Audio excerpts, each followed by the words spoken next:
This is the dissection of a fetal pig. This right here is going to be your tongue.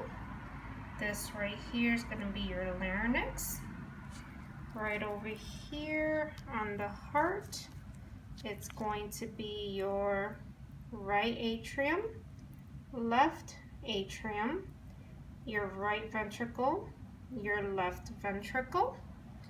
Then down here, we have your liver, right under your liver. This green thing right here is going to be your gallbladder. Over to this side, this tongue looking thing is going to be your spleen. Over here, these guys are going to be your small intestine. These over here are going to be your large intestines. This thing right here is going to be your urethra.